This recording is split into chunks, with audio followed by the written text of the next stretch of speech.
No, I don't get this. A 6-4 shot, Andy and Emmet think is no value, and they won't take a match bet that's an even money match bet. So the odds in the match bet we did with them, our horse basically pulled up, and they still made us do this. Oh yeah, Peter Michael looking for a justice refund. Justice refund he's looking for. No, I'm looking for a chance for you guys to take up another bet. Yeah, nice try, Diddy. Nice try, Diddy.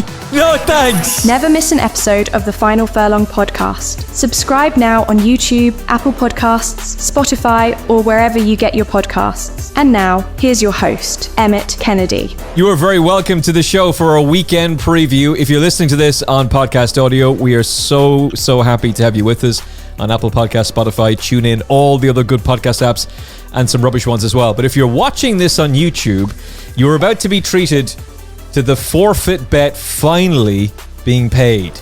Andy Newton and I both took on George and Peter a couple of weeks ago. We were right, they were wrong, and their forfeit, by their request, was either leather jackets or jockey silks, and true to their word, they are in their jockey silks.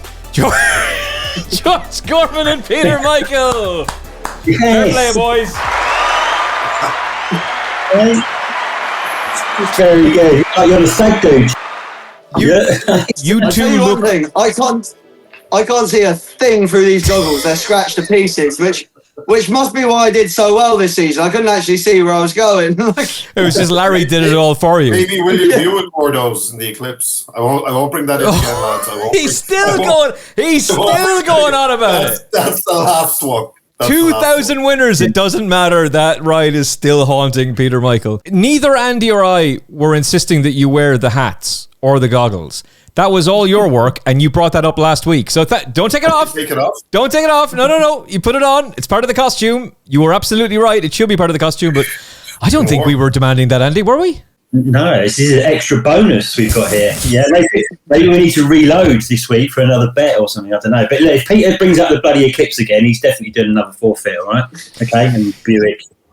Well, hey, who knows? Delacroix may very well be taking on Field of Gold, who will now be ridden by William Buick, we think. We believe. There's a new jockey here that might get the ride. You never know. Jesus Christ, could you imagine Peter Michael getting the ride in Field of Gold? The absolute abuse you would come in for if you managed to get that horse beaten. Oh, I'd love that.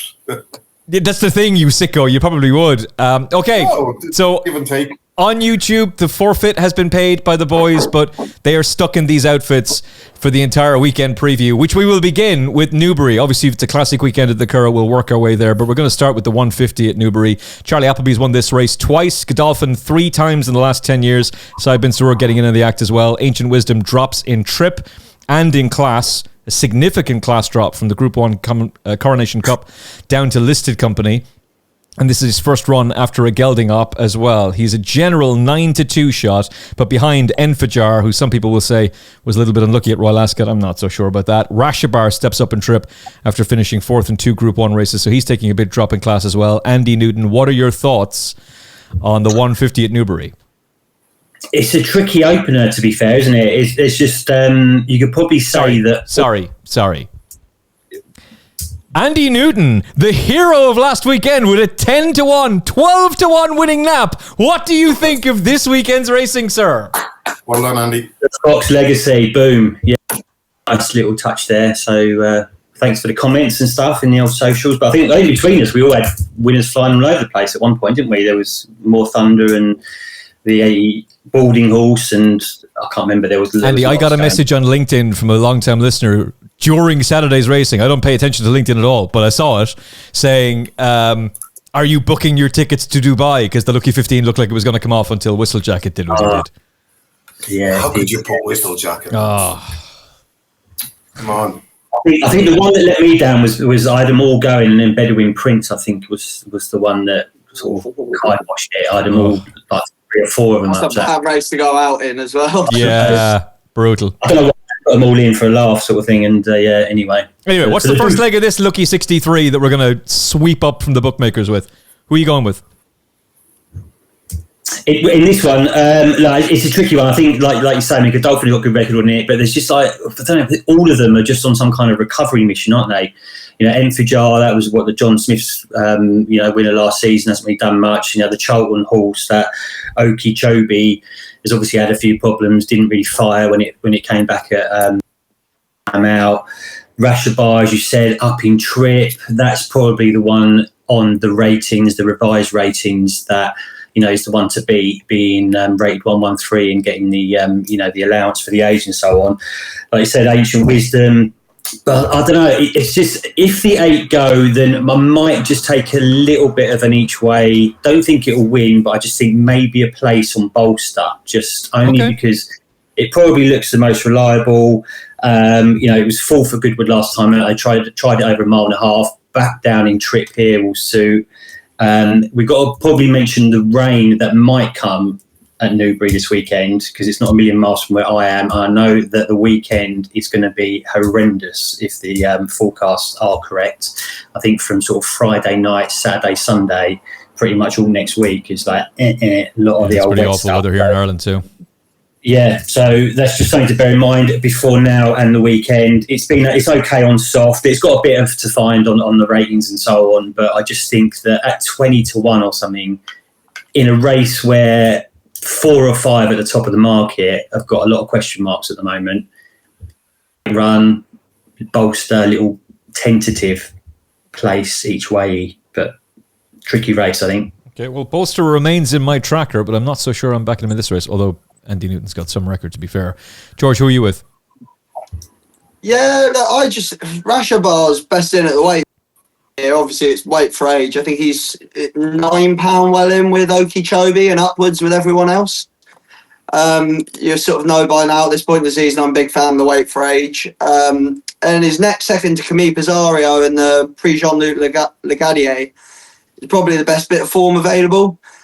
He's half a length second to Jonquil in the Greenham on reappearance. Wasn't done any harm by that horse finishing second in the French 2000 Guineas. Or the 4th horse finishing second in a Commonwealth Cup trial at an Ascot.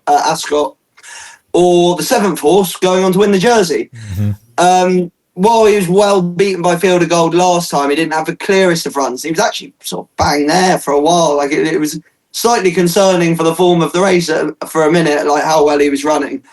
And he was much closer at the Curragh at the time before, despite also being short of room there. So I'll give him a chance. But I do see the case with Bolster. Very progressive last season, winning 4 races, 3 on soft, 1 on good soft. He had a second on heavy as well. That culminated in a listed win at Newmarket over this trip. His Chester run on reappearance was all right. Like he finished 4th behind the Foxes, Cairo and Liberty Lane, despite steel ground. And he was well beat last time on a soft surface. What? I'm laughing at him, laughing at us. Sorry. You both look ridiculous. Do you know what it's like to be 13 stone in jockey silks? I wish I'd bought the leather jacket. He's speaking such sense. He's making a really good argument, and he looks ridiculous. I was just saying before we came on for the listeners as well, the last time I put these silks on, I actually broke my back. So this is actually very traumatic for me, to speak my truth as well. Speak his truth. Oh.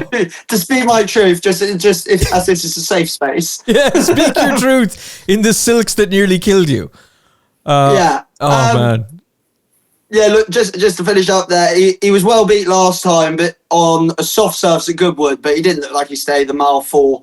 Substantial rain would make him of interest, and it'd be a bet like that for me if he stayed 20s and it was looking like heading further over than good to soft. If it was heading towards soft, I would take an interest in him. But Rashabar is going to be my main play. Yeah, Rashabar's my main play as well. By the way, Peter, Michael, who are you with?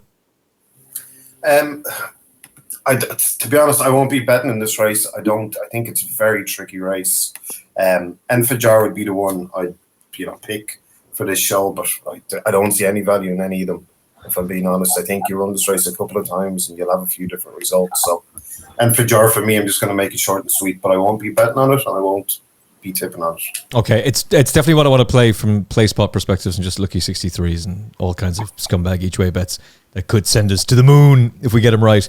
I was very, very close to going with Ancient Wisdom. I just don't know if I can trust him, and he might just be better on his second run back after the gelding up. I thought if he had been put into the race, he's been taken out. But there's a horse called Naran, who's unbeaten in 2 starts. He's a half-brother to Sajir. Keep an eye out for him. He runs this weekend. He's running on Friday, is it? Yeah, is it Hamilton on Friday? Yeah, watch out for him. Yeah. He's good. Yeah. He's going to be a real good horse. He was a surprising winner on debut, and he carried a penalty to victory the last day. He's a nice prospect. But George has already summed it up in that ludicrous outfit. The fourth in the Irish 2,000 guineas. The third hottest hell, only beaten 3 lengths in the Eclipse. Comanche Brave finishes third in the Jersey. Winlord wins a listed race next time out that ends up taking Colin Keane out of the Field of Gold ride. He'd need to improve in the St. James's Palace Stakes effort, but as George said, he was bumped that day, getting the weight allowance, going up in trip. He's eligible to improve. It's a big class drop from Group 1 Classics down to a listed race like this. So I'd be very, very hopeful that he can run a massive race, and he's who I'm going to side with. Many of you are massive National Hunt racing fans, and so you're really not going to want to hear me say this, but I have to say I am thoroughly enjoying the jump season, flat season for that matter, really enjoying it, really into it, and I can't get my head around National Hunt racing right now. So I have very little views on market racing, so I'll lean very heavily on the 2 bozos and Andy Newton, who continues to bang in all of the winners. By the way, Peter Michael, for all that he looks silly now, in unbelievable form. Every single day I keep seeing another big priced winner for the members. Another big price winner for... I feel like a dum-dum for not just blindly backing them all myself. At Peter Michael Racing on X, find out more information. Don't miss out. Man's in unbelievable form. Let's see if he can translate that to the jumps racing, which is his real bag for him in the winter as well. Andy Newton, who are you with in the Unibet Money Back as Cash Races Handicap Hurdle? Deploy to Spy. First time cheek pieces for Ollie Murphy. Sean Bone was the one that heads the betting. He interested me, but at that price I'm not so sure. Yeah, got a lot of weight as well, 12 stone. Won at Worcester last time out. It's 4 from 7 over hurdles. They, like you say, they're putting the cheek pieces on. I think it's only up £3 from last time though. Sean Bowen obviously on. And, you know, of the trainers on show here from, you know, in terms of like a hurdle strike rate at the track point of view, Skelton 28%, Murphy 24%, and Keatley, I think, because he got one in there. Yeah, Adrian Keatley, he's 21%. So they're the sort of 4. But the Mickey Bowen, the old Bowen camp before he took over on his own, they won this last year with that Flying Fortune. I think 4 from 4 at the track, 100% strike rate with their hurdlers here. James Bowen, I think he was on last year as well, because I think this was an ex-John Joe horse as well. So might improve for the stable switch. It's a bit of a leap of faith if it does, because you know last time it was down the field at the 5th or whatever. But only because the stable are in flying form as well at the moment. Forget their actual track stats. I think they're something like 50% strike rate, something like that. 5 from their last 10, sent to post. So a little bit of a punt on that Rough Shane, I think it's called, which is the Mickey Bowen horse. Okay, George Gorman, who do you like? Yeah, it's hard. This is a summer race, but most of the forms are actually from the summer. Like Deploy to Spy obviously won that race. Why am I the only one on the screen? Don't make me look at myself. I've gone red as well. Boiling me.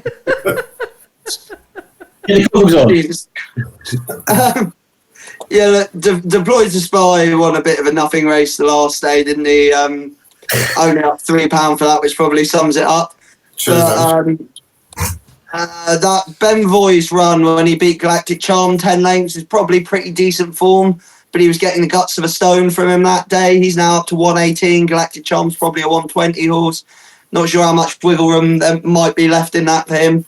So I sort of landed on the Dan Skelton horse, mostly Sunny. Like the claim of the jockey brings him back down to 112, which is historically a pretty workable mark for him. He was beaten length at Sandown back in April off 115, and he was beaten a length and 3/4 at Haydock in May with 117. Tristan Durrell bringing it down to 114. Off 112, I don't know loads about the jockey, but Dan Skelton's claimers tend to be at the very least competent. They usually sort of cut their teeth in the pointing field before they get given a conditional licence. So I would go just on a handicapping perspective. I think mostly Sonny can have a bit of wiggle room here off essentially 112. Okay, could be a win for the Skeltons. But what about Peter Michael? Who do you fancy? Benvoy. Thanks again there, Emmet. Benvoy's a horse I like. Has won, actually used to be with Henry. And then he switched over to the UK to Joe Davis and done very well for Joe Davis. Winning its last 2 races, winning it quite easily, both of them.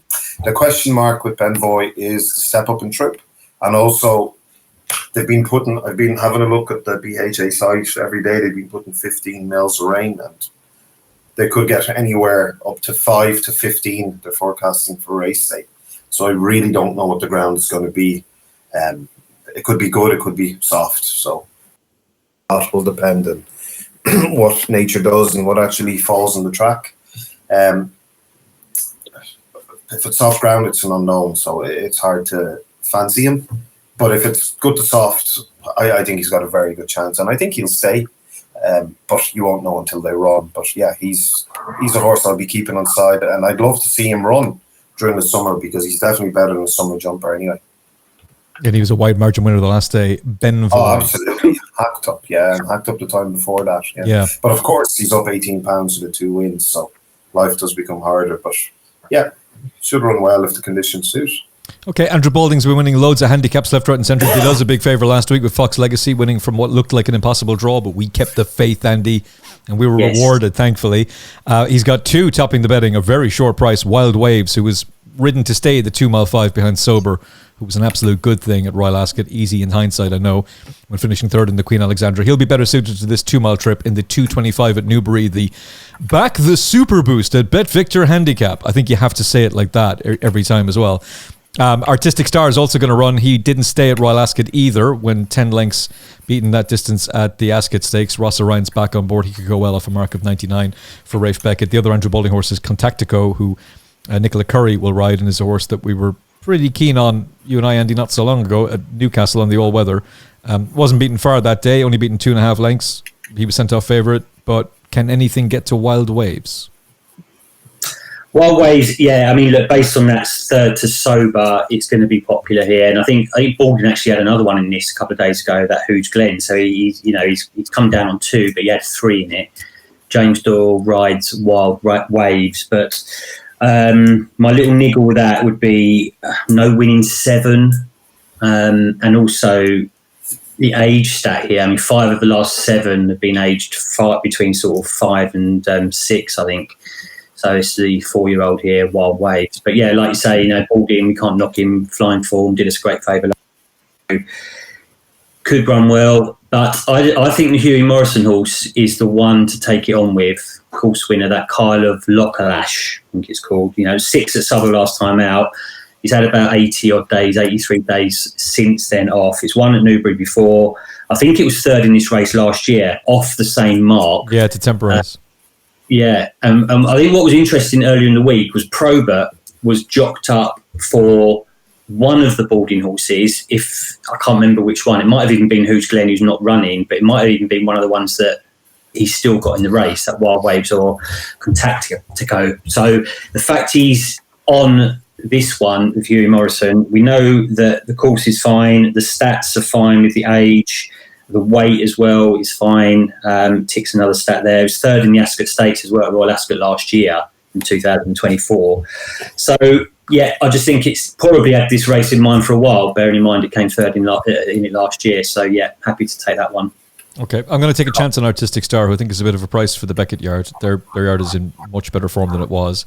Certainly at the start of the season. Ross Orion back on board. Could go well off a mark in 99, especially if Newbury gets that rain that Peter Michael was talking about. He's the 2nd highest rated on time form and the highest rated on RPOs. George Gorman, who do you like? Yeah, is it interesting you say with Artistic Star, because he had a few in this before Declarations, Rafe Beckett, and Rosso was always jocked up on this one. Yeah. So interesting to know how close, whether he's jocked up because they knew this running or because he had picked this one no matter what. It would be very interesting, because I thought a couple of them that he had in this were very interesting. But I really like one here. I like Wonder Legend. Miles ahead of his mark when last seen in Handicap Company 2 starts ago. Like, one as he liked on first attempt at the trip. I think it was over 5 lengths, I think he won by. 4.5, but like literally like hard held 4.5. That form hasn't stacked up to much, but previously he beat Plage d'Arve by a comfortable 2 3/4 lengths at Wolverhampton over a mile 6. That horse ran out, very impressive winner of the Old Newton Cup last weekend. I just can't understand the price. Like, he's up £8 for that win 2 starts ago, but you'd struggle to say that wasn't fair. And all he's done to hurt his chances was to pull up in a very strongly run Ascot Gold Cup when he was the second lowest rated horse in the race. Like, the race was run to find out horses that weren't Group 1 quality, and he's not Group 1 quality. Like, I don't think he's done anything to hurt his chances by that, but I think it's reflected in his price for some reason. I would be the one that would also interest me, but I say I like One Legend here, but Al Muhit is probably overpriced.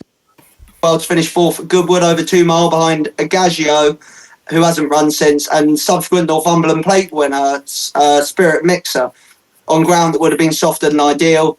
He managed to only got £1 for winning a 4-runner race last time out, despite, like, you know, normally if they win and they barely go up, you go, oh, it must have been 3-1 on or something. He wasn't even favourite for that race. I don't know how he's gone up £1. He did very well to win that day as he led, which he doesn't often do.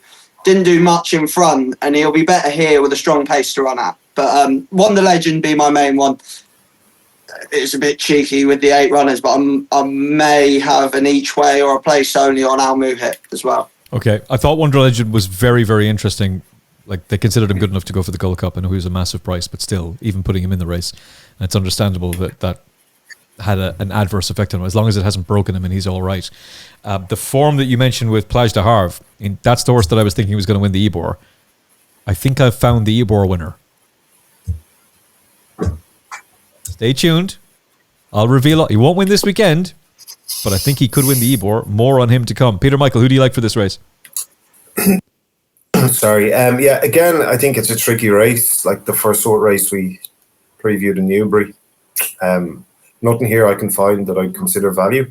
While Waves was a horse last year, I thought was a horse possibly going places.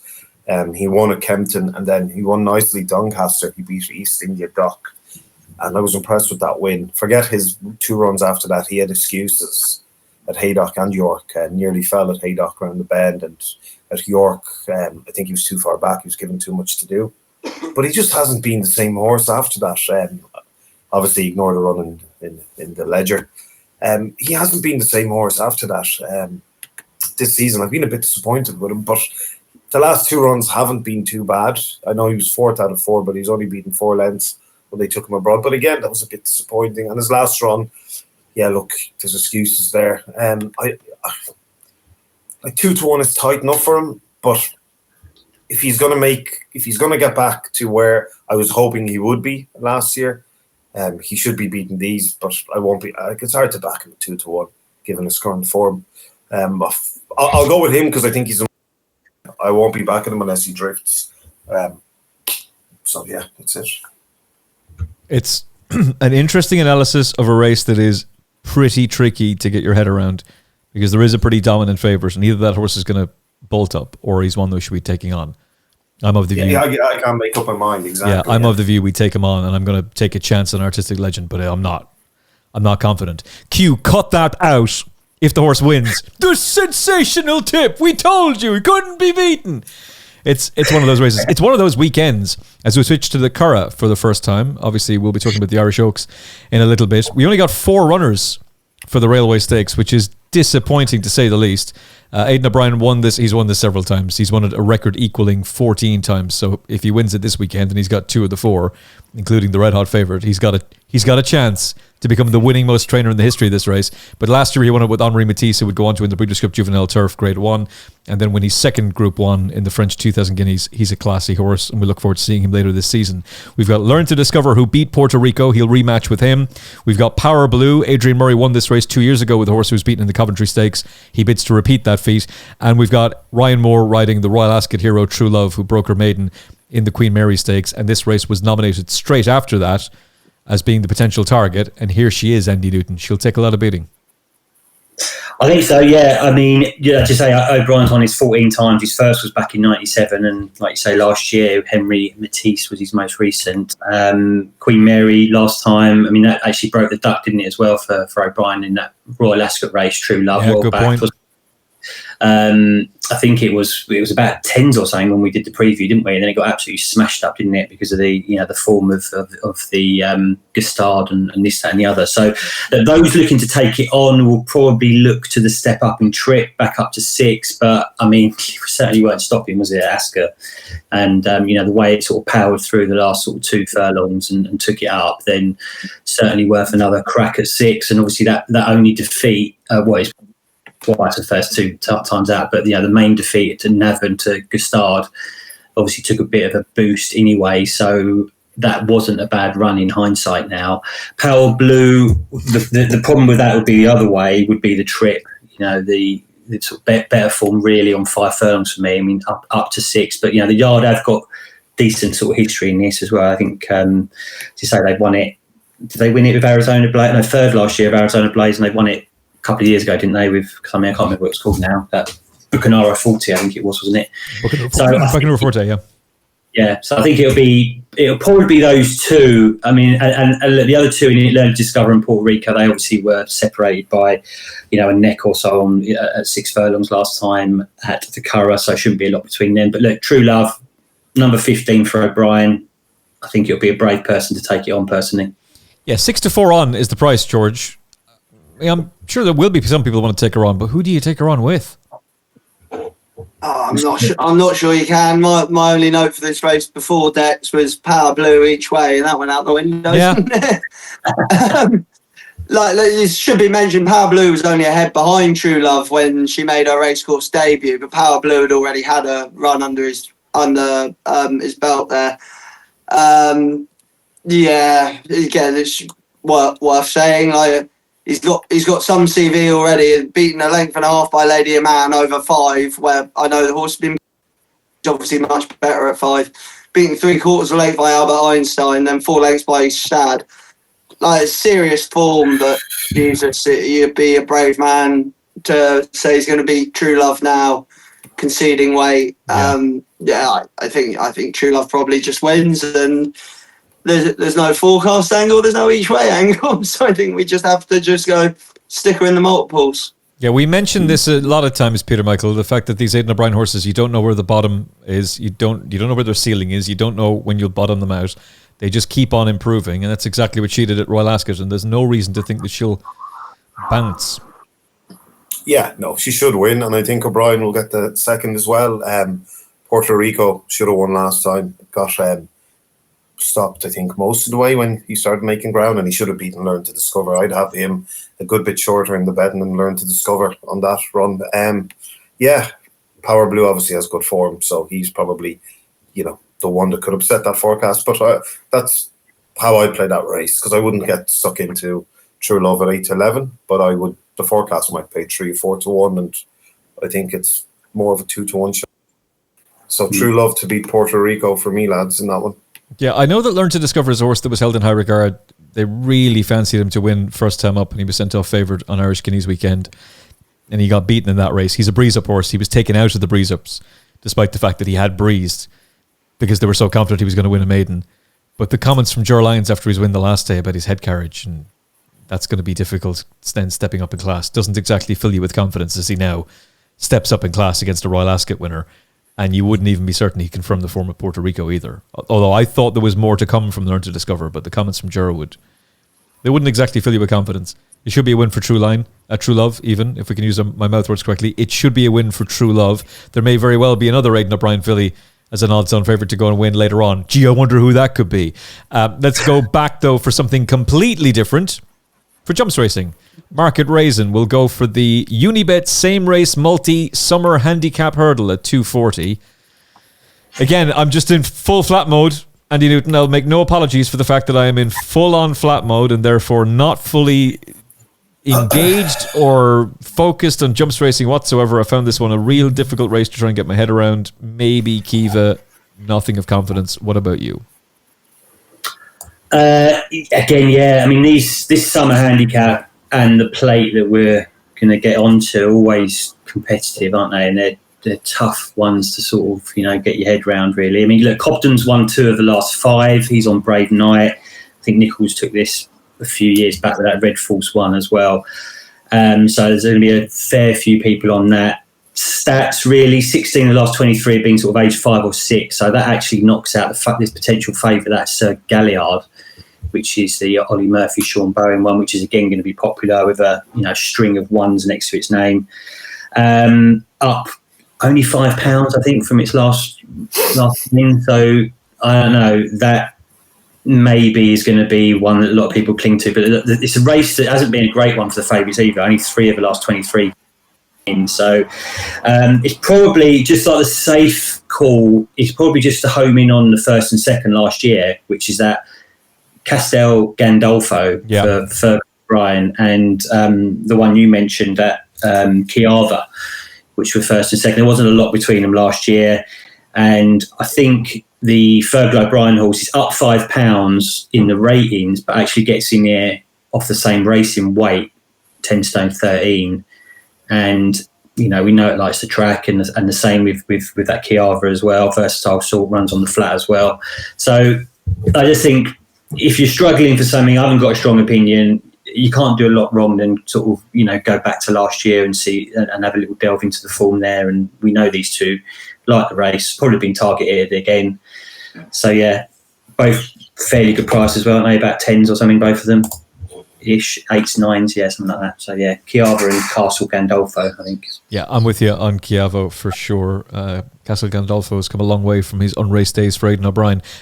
George Gorman, what do you think? Yeah, I wouldn't put you off Castel Gandolfo. Like, he's actually, I think, £5 better off with the second horse from last year. And yeah, sort of up £5, but clearly being campaigned for this. Beat that Max of Stars last time out. I think won on his next start. Was sort of on his way up in the handicap until he bumped into this horse. It's always like when there's sort of a string of ones and there's a second in the middle, look at what caused that second, because it implies they've beaten a very well handicapped horse. And that horse was Castle Gandolfo on this occasion. The other one that's a small bit of interest is, I never know how to say this, David Killahena and Graham McPherson's horse, Moonshine. Won very well last time, seen over hurdles at Hexham back in May, up £5 for that. And the fact that they bothered to give it a little spin on the flat in a maiden about a month ago at Goodwood makes me think this has been a bit of a plan with this horse. And again, he won either side of being brought down at Aintree in April, up in total. Jesus, he's up. What's he up? £16. Might be a chance that that's not going to stop just yet. So I'll take those two against the field. Okay, and Peter. Yeah, the race I'm actually quite interested in, but again, the weather. I don't know what they're going to be racing on, which is a bit, it's quite important. But there's 2 horses here. I mean, one of them is proven soft, so it's not a problem for that horse. It isn't proven soft. It has run on it, wasn't really off, and ran all right. So I think it probably will handle it. So I'm not overly concerned, but I would rather good ground because the form of good ground. I would make D-Day Arvalive Riva, however you pronounce that name. I would make that horse half the price she is for this race, and even at that I wouldn't want to lay her. And Cavern Club also, I'd make him half the price for this race. I mean, D-Day Arval and Riva has won her last 2 races very, very impressively. She's up a total of £20, but the form has worked out as well. I think that's one of the reasons as well. She's gone up a bit more. 12-1 for her is big. I'm actually going to try and get a bet now when this show's finished. I think 12-1 is big, 4 places. Now, I should probably wait because, she won't be shorter than 9 or 8-1 a day, I don't imagine. And if it goes heavy, then that's a big unknown. But up to good to soft, she should be fine. Soft, I'm not too sure, but I think she'll be all right. As I said, for Cavern Club, soft is not an issue. In this race, D-Day Arval and Riva would be my first pick, but I certainly would be back in Cavern Club as well.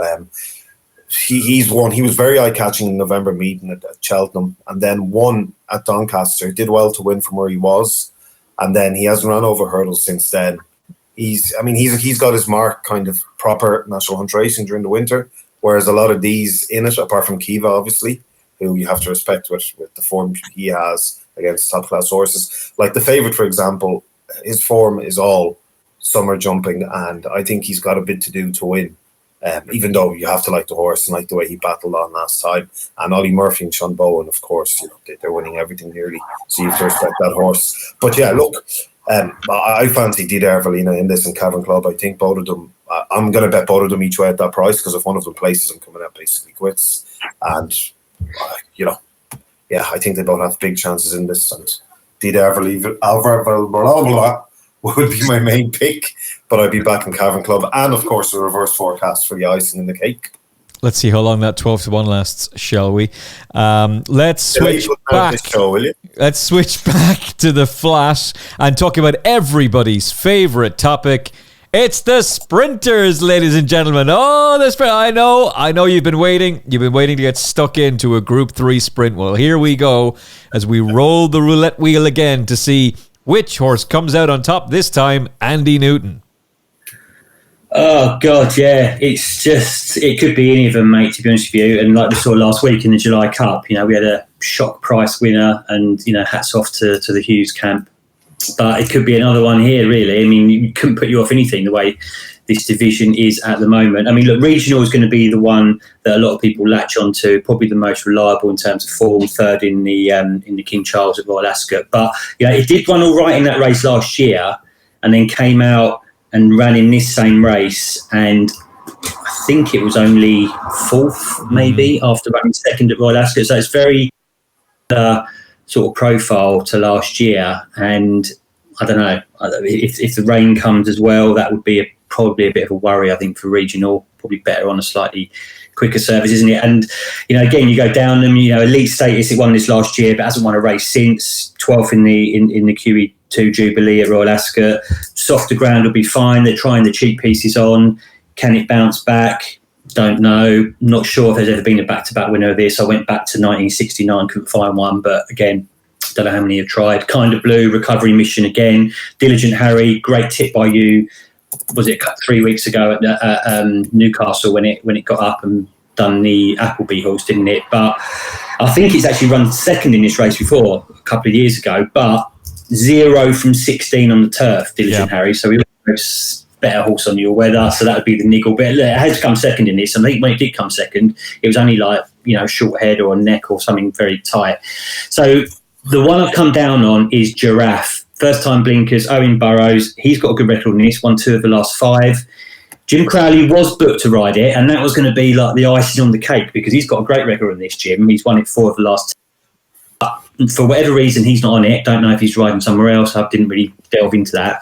But he was on it. They've got a master tactician instead, haven't they? Exactly. They got one. He's never given a horse a bad ride. Yeah, especially at Sandown. He's the dog's bollocks at Sandown. Genius. A genius, some would say. Yeah, so able deputy, as you say, George. Needs to bounce back from last time out was 12th in the Wokingham, I think. But I think the key, it will be the smaller field here. Just seemed to get a bit lost last time in the Wokingham. It still only had 8 runs, still quite inexperienced. So had about a month off. Interesting, they're putting the blinkers on. As you say, Buick's perfect in the saddle, and softer ground would be fine. Seems to go on all conditions. So yeah, look, Giraffe, Owen Burrows, 3rd win in the last 6. I'll take that. Yeah, I like him a lot. I like Giraffe a lot. He was very high on the list of horses for me for this race. I ended up swinging for one at a price. Really swinging for one at a bit of a price. That Commonwealth Cup form looked real eyebrow-raising questionable. But it's working out really well. Arabian Dusk ran well behind Saida Darian, or whatever, who could very well be a Group 1 filly. She looked really good, winning against a pace bias at York last week. Shadow of Light, I don't know what to make of that horse, but looking back on it, maybe I was a little bit too harsh on him from the pre-Jean Prat, because he was only beaten half a length, to be fair, and that was a Group 1.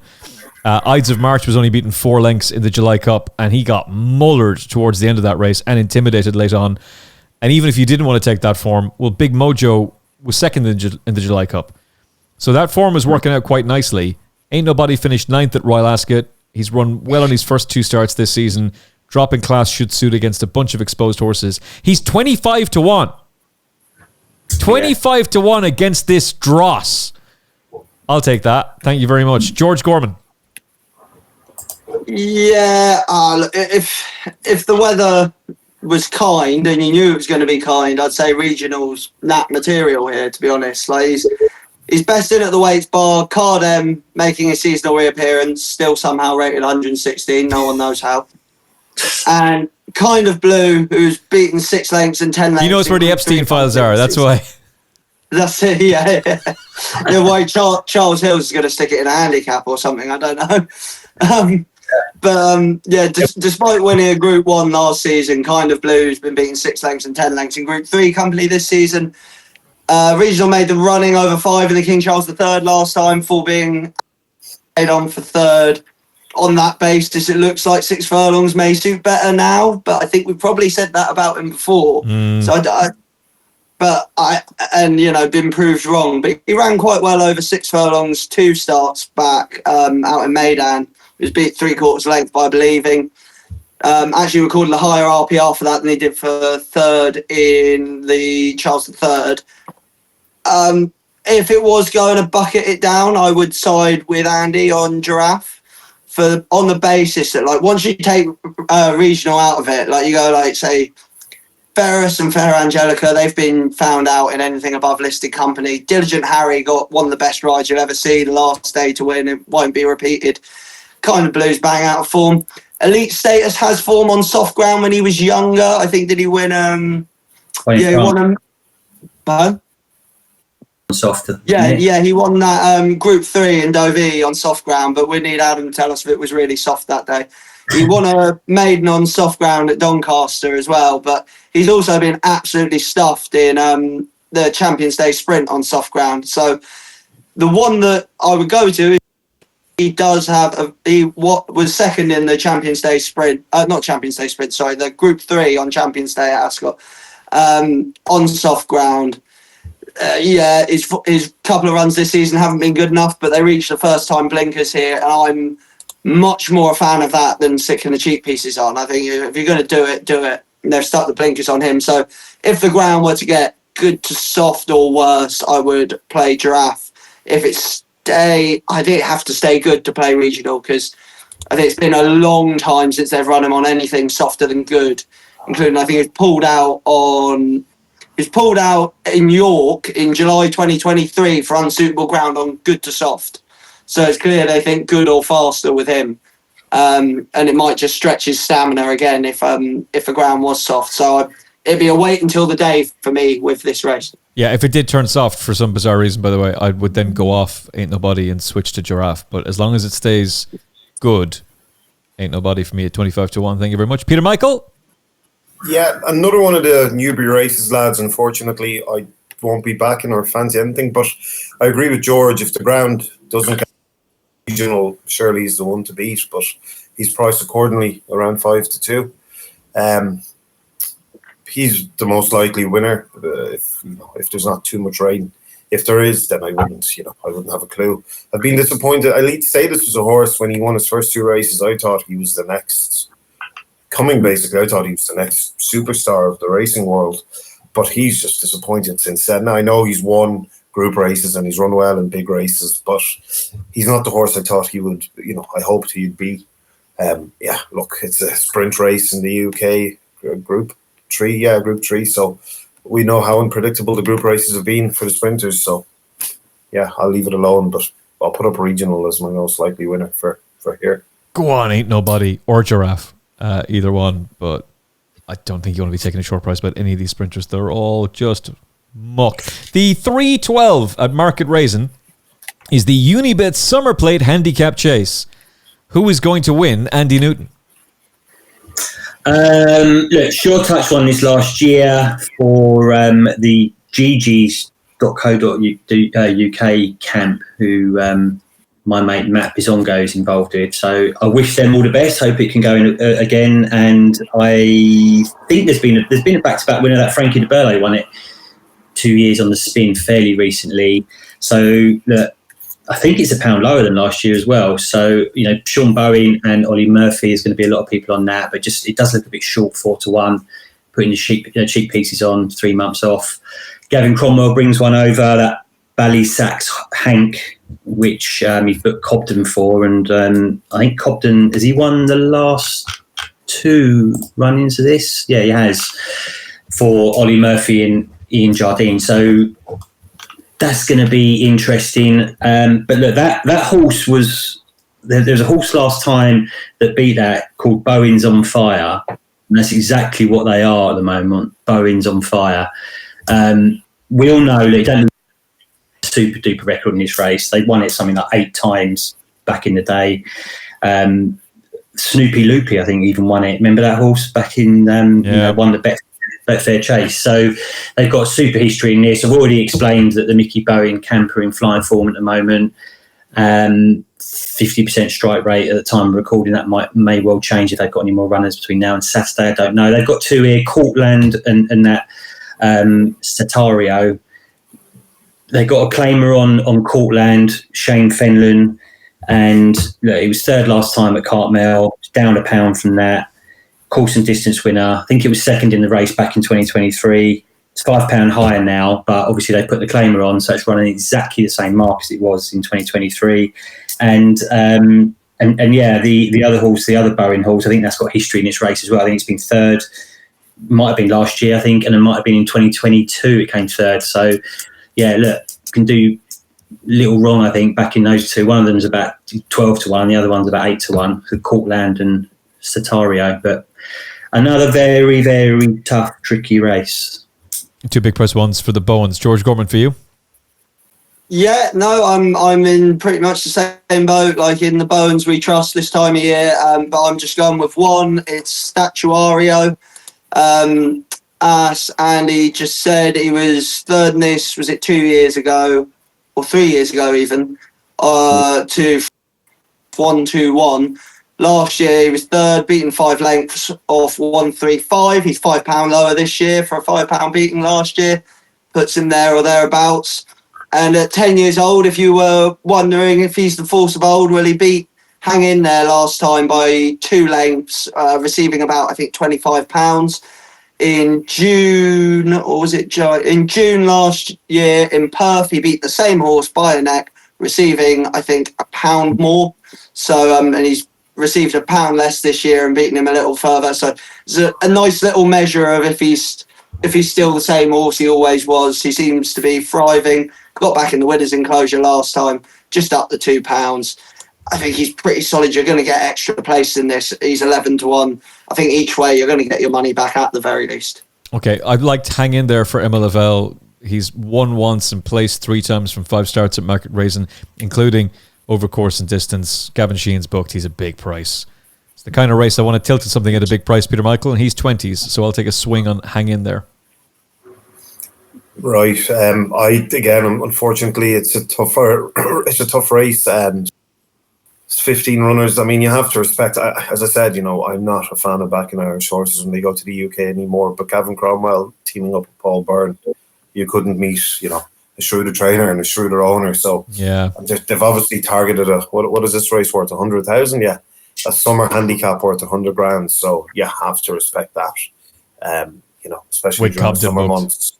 Yeah, so that's obviously the ones probably, there's been money for the Ollie Murphy horse, Short Touch, and Sean Bowen riding and coming back from a break. So he's running off 136. His career high was 143. So obviously they feel they've got him back to some sort of, close enough to that, I'd imagine, with the market support. But look, I don't know who to back. I won't be betting in it. But for the sakes of the show, even though I don't like putting up Irish horses in UK handicaps, this horse is quite unexposed. I think, let me just see. 1 second. How many runs he has? Yeah, he's only had 3 runs over fences. So this has clearly been the plan probably for a while. So I'll go with him. Ballysanks Hank for the two of the shrewdest people in racing. Yeah, very much so. Those two teaming up, deadly. That could be a Bond villain scenario type stuff there from the British perspective. Oh no, here comes Gavin Cromwell with Paul Byrne. Nightmare for the BHA handicapper. Imagine if they booked me to ride that. There'd be no chance for anything else there. Yeah, it wouldn't be 10 stone 5, would it? Jeez. No, it wouldn't. No, but he probably has so much in hand that he'd win with me up on it. Probably. Okay, let's talk about the super sprint, shall we? The Weatherby's super sprint, for that matter, where Royal Ascot hero Havana Hurricane, tipped up at a big price by George Gorman, is back for more. This is a race that Eve Johnson Houghton has not had the most pleasant memories in, but surely a big chance here of 8 stone 13. Weights are determined by the price the horse cost, and that's going to work out very, very nicely for Rod Millman, who won this race a few years ago, and he's got Anthalia in there as well. I think she's very interesting. More on her to follow. Andy Newton, what do you think? Yeah, Havana Hurricane's going to be obviously the one that everyone comes down on. I don't know. I'm not quite sure. I mean, we've only had a couple of outright favourites in the last 10 years going. So it's not been the best. And I know we've had probably quite a few shorties in this as well because, a lot of the trainers target. It's a big pot, obviously. So is it value? It looks the most likely winner, getting the weight and all that as well. But is it value? The other thing to probably bear in mind is the draw. I mean, I think all of the last 10 winners have been drawn in double figures, and that's bang on it. It's like drawn 9. So, you can maybe make an allowance for that if you are still, going to side with Havana Hurricane. I mean, there's talk of the Numthorpe, isn't there, after this, that she was saying it's 20-1 for that, and they might have a little crack at that. So we'll see. If that price goes after this, but I don't know. I just think from a value point of view, it's not great at sort of even monies. I mean, look, that the form of the Windsor Castle, some people are sort of knocking it and going, but obviously a lot of horses haven't come out and run yet. But the 7th has that utmost respect, and it came out and it absolutely dotted up at Hamilton. So I think anyone that's sort of crabbing that form, that Royal Ascot form, Windsor Castle, probably needs to just wait and see a few of the others runnings. But yeah, at the moment it looks all right. I mean, if the 7th have come out and won by 2 1/4 lengths at Hamilton, there's a lot to go on there.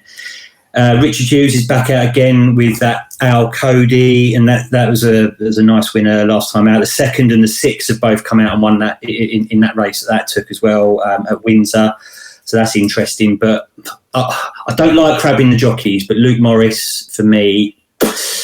I don't know. I'm just not a big fan of his rodeo type riding, if I'm honest. So when I saw he was jocked up on that, how dare you say that with 2 jockeys on the panel? How dare you say that? 2 men risking their life. This man nearly lost his back.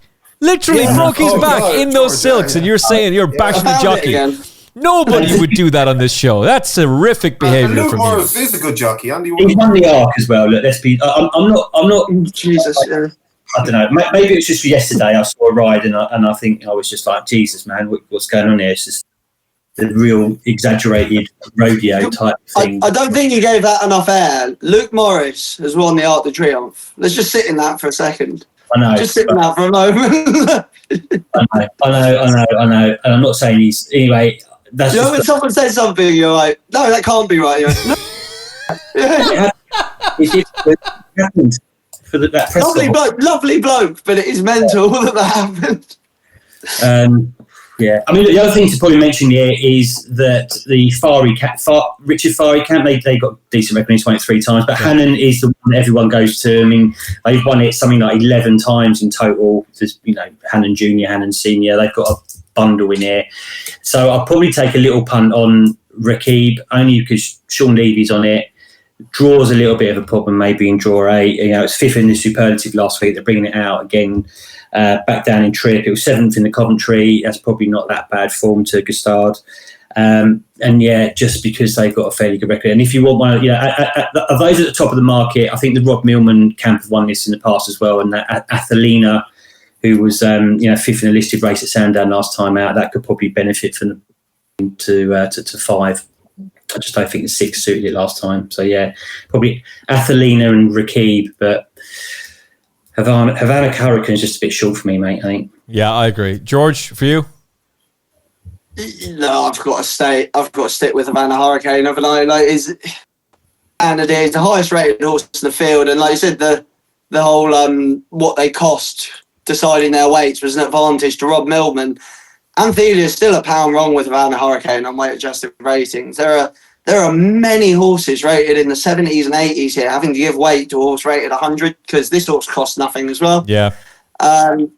Like, look, it's the draw, yeah, but like, if Ascot's anything to go by, he might be spat out the back and then staying on late, which I think the draw sort of goes out the window once you find yourself at the back, doesn't it? It doesn't really matter where you can go where you want. It's possible he may travel better this time because that's having been educated in the crucible of a championship 5 furlong sprint at Ascot, maybe he will travel better this time round, but I just think at the weights, he's very hard to oppose. I see the point with Rakeb as well, like suddenly deciding that he needs to go from 7 to 5 is interesting. If they're right, he could prove to be like fairly well in here, but again, he's going to have to give weight to Havana Hurricane. He was ahead behind him at Epsom, but Havana Hurricane did everything wrong that day. Yeah. Should have won. It's just maybe that bit of collateral form will make him of interest for me each way. One that, just because it's so mad that it's here, makes me want to dig a bit deeper, is this Big Fun of Kevin Ryan's. The fact that he's decided to run it here, rated 78, giving £5 to a horse rated 100, what does that make him? Like 22, £27 wrong with the favourite? Kevin Ryan's not an idiot, so why is this thing here? One at 1 to 6 the last time. Maybe I'll have to do a bit more digging through some of its collateral form, but unless there's something with the owners or they just want a runner, or it's the fact that it's there at all of such poor terms does make me sort of wonder for a very well respected partnership in Tom Eaves and Kevin Ryan, if there's a bit more to this horse. But I'd have to do a bit more research. He is in a good draw from what Andy says in 15. But it's Havana Hurricane for me. Rakeb, potentially interesting each way. Yeah, the horse who beat him on debut was then third in the Coventry couple. There you go. And the horse who was third that day, Try Stormcat, has also got on to win subsequently. So that form looks pretty damn good for Big Fun. He's 18 to 1. He's interesting for sure. He's a gelding already. I thought that Rob Millman's horse was the really interesting one. Antalya, possibly anchored by a penalty last time out. Probably will appreciate dropping back to 5 furlongs as well. She's getting weight from her main rivals. She was a cheap buy at 8 stone 8. She was a cheap buy, so she only carries 8 stone 8. The quote from Rod Millman after her listed win at Sandown was, "We haven't had one finish at the top of our gallops like her for a long time." And I think you can excuse that defeat the last day as well. She's intriguing. Irish Fighter I thought was interesting as well after a pretty decent run at Royal Ascot. And Richard Fahey's horses, Andy mentioned how well they go in this race. Kotai Bell's Orpiore's jumped £9 after she won that nursery at Haydock the last day. That was her second successive win. She was very, very brave that day to cling on. That's going to benefit her in a big field race like this, and she's well drawn too. So there's another one of interest, but Big Fun might be the one that I'm tilted to. I thought that was a very good argument from George about him. Peter, Michael, anything stand out to you? Yeah, after listening to yourself and Andy, I think, George, maybe we might get a chance to get another little bet here. You guys think Havana Hurricane's too short? George thinks he'll win. I think he's a certainty. So, bet, boys. He's 6 to 4, so the odds are on your side. The match bet should be 50-50. So should just be. Go on. No, come on. We want to get Havana Hurricane versus who? Anthelia? Well, we should really, technically, we should. If he finishes in the first 2, that'll be closer to even money than him winning. Mate, I ain't falling for that one. No, thanks. They've got to be the same. Nice try, George, nice try, Diddy. Nice try, Diddy. No thanks. In the match bet we did with them, our horse basically pulled up, and they still made us do this. Oh yeah, Peter Michael looking for a justice refund. Justice refund. He's looking for. No, I'm looking for a chance for you guys to take up another bet. Yeah, you want Andy and I. You want Andy and I. You have the field to take on one of the hottest favourites of the entire week. A horse considered so. First of all, George made the point that this horse is carrying no weight because he costs no money. So there's that. And secondly, he also made the point that Eve Johnson out in his potentially considering the Group 1 Coolmore Nunthorpe Stakes. But the sprinters might be crap, mate, but Andy and I ain't that dumb. Nice try, Diddy. He can't win from a single figure draw, Andy said. But you and Andy said he's too short at 6-4. Yeah. Yeah, so he is. We also wouldn't be surprised if he won. Yeah, but a match bet should be 50-50, so therefore you lads have the odds in your favour. Yeah, you're all right. George, come back to me. Come back to me with one that I'm genuinely excited by, and then I'll happily do another bet with you. But I ain't taking that bet. Ain't no way. Yeah, we're not doing a match bet. Do you know what that reminds me of? You remind me of bookmakers not taking bets. Come on, Emmet, you can do it. Mate. I don't get we were this. losing it down. No, I don't get this. A 6-4 shot, Andy and Emmet think is no value, and they won't take a match bet that's an even money match bet. So the odds. No, I won't take a match bet on this particular race. No thanks. George, we're screwed. We're never getting our revenge. Yeah, look, you guys have gone. We'll get it back. We've just got to pretend we don't care, and then just casually. Yeah. You can't bring it out too bullishly. You just got to go. Oh yeah, what about enough on those fun little bets we did? See, the problem there, George, is Peter came in way too excited about this. He's like, "Oh, we're definitely going to win this bet because Savannah Hurricane's an absolute solid moral." Well, if you weren't so enthusiastic about it, I wouldn't have gone. Oh wait, no. But nice try, Diddy. Nice try. No, but he should win. I mean, he's 6-4. I think that's value. I mean, why should he not win? Who should beat him? He's the best horse in the race. He's well in the weights. He's getting away from Antilia, who's got good form. He's higher rated. He's a colt. The only thing I can see, the only two ways this horse won't win is if he underperforms, which obviously can happen to any horse on any given day, or trouble in running. But I think he's just too good to meet trouble in running against this field. But obviously, that is a worry. Trouble in running is a worry for this horse. Charles Bishop, as I said the last time, he's not a bad jockey, but he wouldn't be one of my, I think he's average at best. Jesus but look, Christ. I think this horse should win. I think 6-4 is quite fair. I'd make him 50. I'd make him even money. I think the real worry here is surely Callum Shepherd's on a 40-1 shot, Gaga mate. So as long as we don't try and go past him on our way through, He's going to elbow you out of the way. Stop his horse. I mean, that's normally the kind of stuff you see on like deranged American racing or some small field Australian race where some bloke loses his mind. Racing at 4 o'clock in the morning. yeah, one of those. Or like Uruguay. Oh, this jockey in Uruguay lost his mind. Yeah, of course he did. It's Uruguay. Not as bad as Sumion on Russell Ryan. Remember that? Yeah, do I remember Christophe Soumillon following me on X for the first time ever, only after I had just criticised him for his antics and spoken with Ross Ryan, who was like, I don't know what the hell he was doing. Shout out Christophe, we love you, mate. We love you. Genuinely big fan of Christophe Soumillon, but that was insane. Oh, he's a brilliant jockey. Yeah, he is. Yeah. Just add quickly a point on Anthelia, because I think it's relevant. The last time. We say it might have been the penalty that got that horse beat. Rob Millman did an interview where he said essentially took all the blame on himself. He told Lewis Edmonds to follow a horse that he thought would make the running, and it didn't. And he ended up too far back in the field on the filly. So he took that completely on himself and said it was a tactical error, which sort of makes sense because she hadn't been dropped in that far previously. So that's well worth bearing in mind, especially when, I say, she's wrong at the weights with Havana Hurricane, but only by a pound, and off the basis of a race where she got beat when maybe she should. That's well worth bearing in mind. George, hey? But she went up for that, though. She actually went up for that run, but maybe the drop back to 5 furlongs might suit that horse as well. And she's not carrying a penalty now either. So I think she's very interesting. Okay.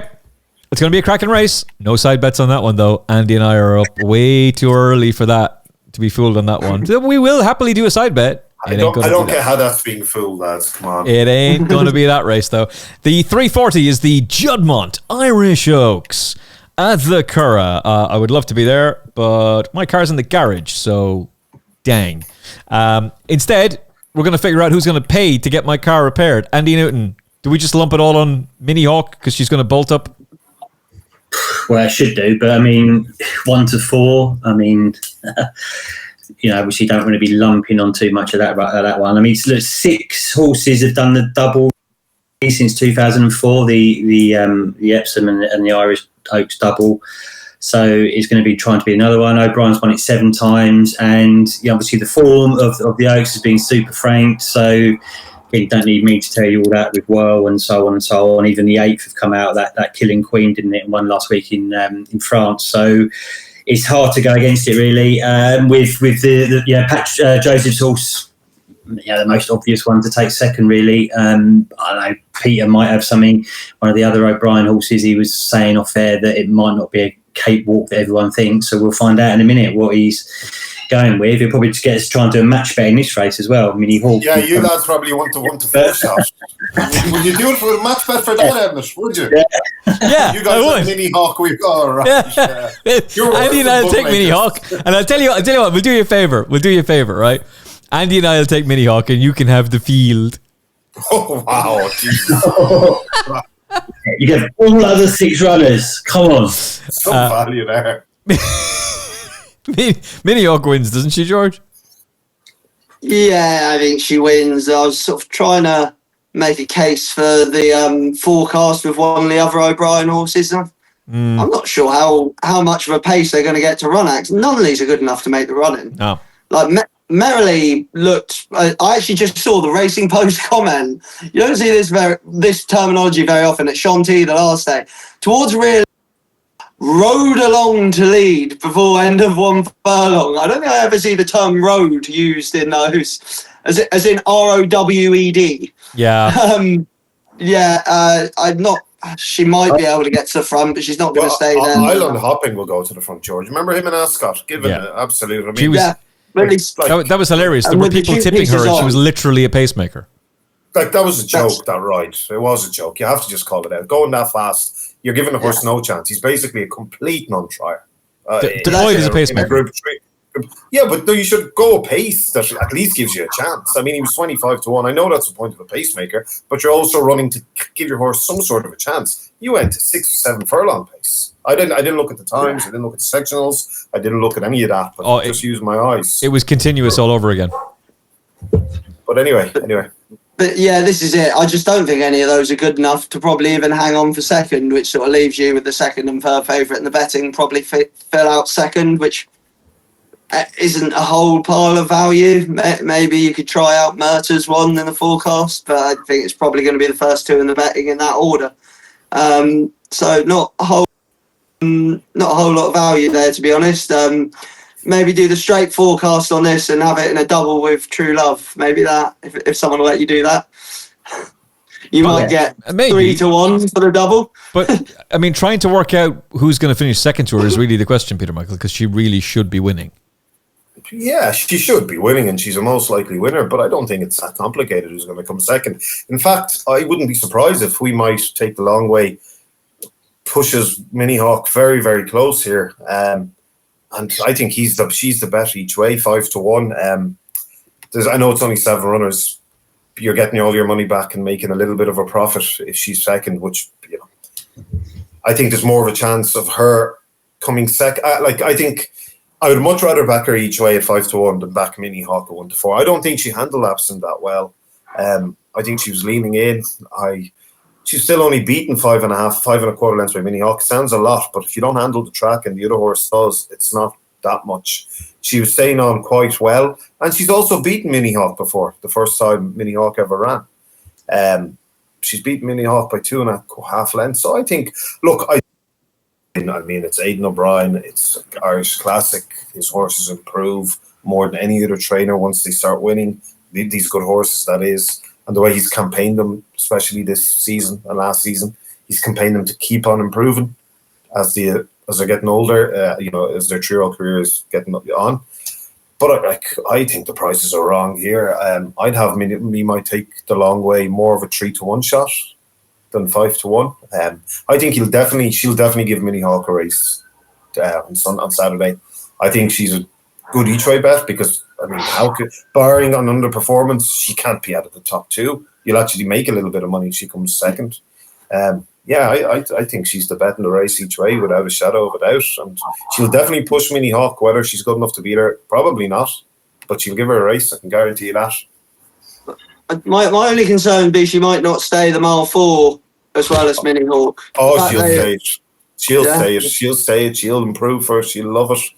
The fact they dropped her back after Epsom concerns me. No, she'll stay. The way she hit the line in Navan, lads, come on. The way she had soft ground, that's not even a question in my mind. I wouldn't complicate this too much. Mini Hawk's going to win. It's a disappointing race, really, in that sense, because she's... Well, it is. It's a very poor turnout, isn't it? Yeah, I mean, it's an Irish Oaks, and you've got a dominant favourite that it's going to be a major shock if she doesn't win. I completely get your point for we might take the long way. She ran well in the Oaks. She doesn't have to worry about a horse the class of Desert Flower or Whirl. You take both of those horses out of it, that makes her a clear second best. Therefore, she should be finishing second. And maybe there's some scope for her to be able to go and beat her. I'd be shocked if she was good enough to do that. Given the fact that it's an Irish Oaks with a small field and a pretty disappointing one, you just have to try and work out which of the Aidan O'Brien horses is going to come second. And the most likely of them to do that is the classiest, which is Merrily. Now, does she look like she's trained on? Not particularly. But these Aidan O'Brien horses bounce back from nowhere, and she might be the one to do it. It's been a bit of support for Declan McDonough rides. That's the thing that would make me a little bit confused, because if Declan McDonough rides that horse, then she's not the second choice. Wayne Lorden's on the second choice, and he rides Island Hopping. And so I just take her. Mini Hawk beats Island Hopping. That's the straight forecast. Or just back Island Hopping each way and hope she bounces back. But she was deployed as a pacemaker at Royal Ascot. There's no Garden of Eden in this race. She ran well against her enlisted company. Garden of Eden would have been fascinating in this. So given the pure lack of depth, I'll take Island Hopping for the forecast, but Mini Hawk really should be winning. Okay, any other business for the other races? I'm pretty certain... Well, I think I found the Ebor winner. I'll reveal all in a second. George Gorman, do you have anything else for the weekend? Quite like Arizona Blaze in the Sapphire Stakes. Yes, George Gorman. Yes! Yeah, I've not got a whole lot to say about it. It was clearly sort of bang back to form the last time. The drop back to 5. He's got a decent record at 5. I just think more with him, it just seems to be the case. He finally looks to have trained on, which didn't look the case for much of the early part of the season. I didn't think. George, he's 4-1. Yeah, exactly. And Maghera, we don't know if it's even going to start the race. I don't mind that Maghera at all. That's got no chance. And Rumstar seems to run one good race, one bad race. The last one was a good one. So, and beyond that, you're talking much of a muchness. A few horses rated in the 90s. I think he's the best horse in this race by some way. And he's receiving weight from Maghera and Rumstar, which he's by far the most, I'd say he's the most experienced at this level, would be fair to say about him.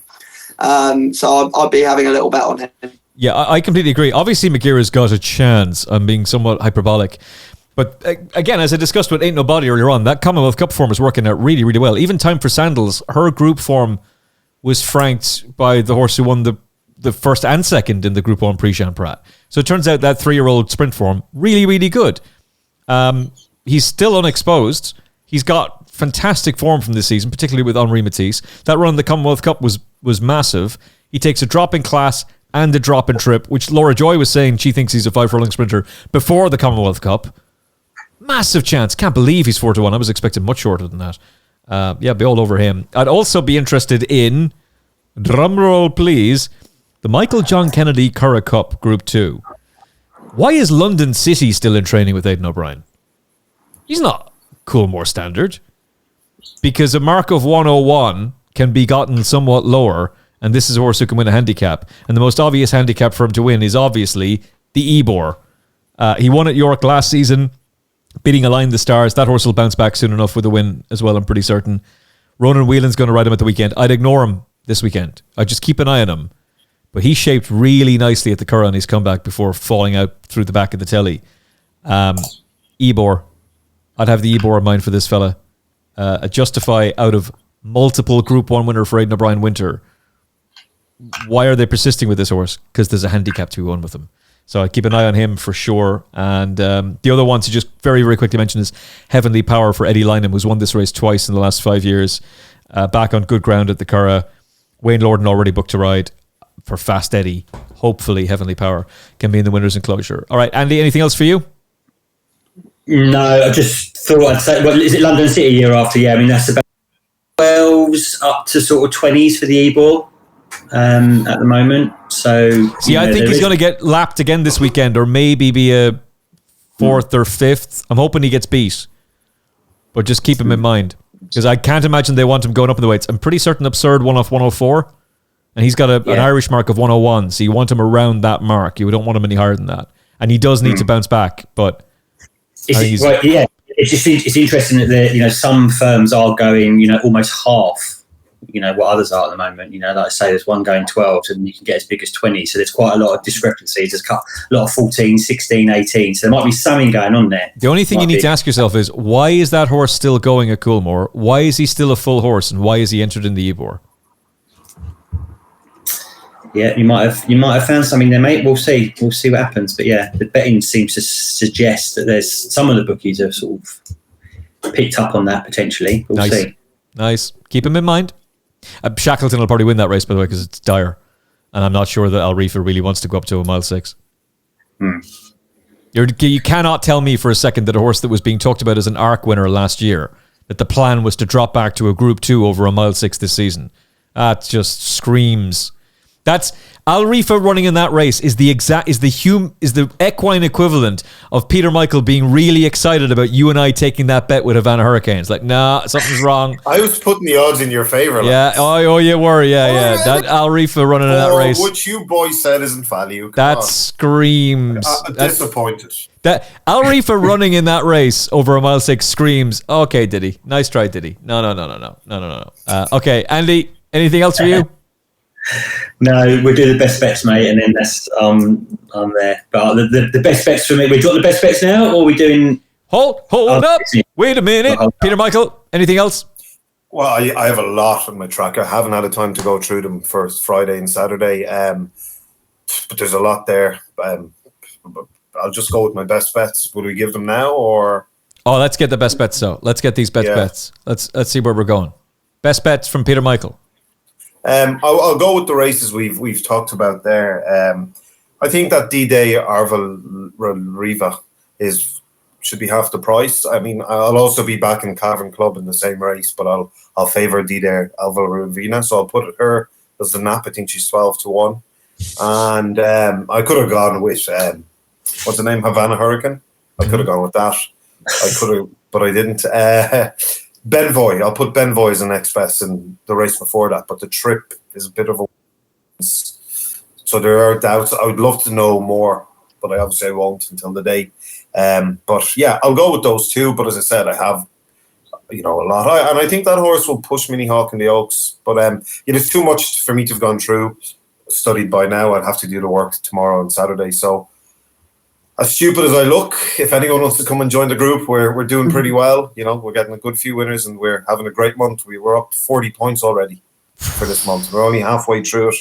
25-1 winners, 16-1 with lots and lots of winners. So you won't get better value. £1 a day to get the information, just over £1 a day. It works out at. So I'll do the work for you. I'll pick the winners for you. So come on over and have a bit of fun and make money. At Peter Michael Racing on X, join now, or you're just going to continue missing out on those big priced winners. Trust me, it's not a good feeling when you see another 33-1 winner. Andy Newton, what is the best bets for the weekend? Following up your 10-1, advised at 12-1 winning nap last weekend.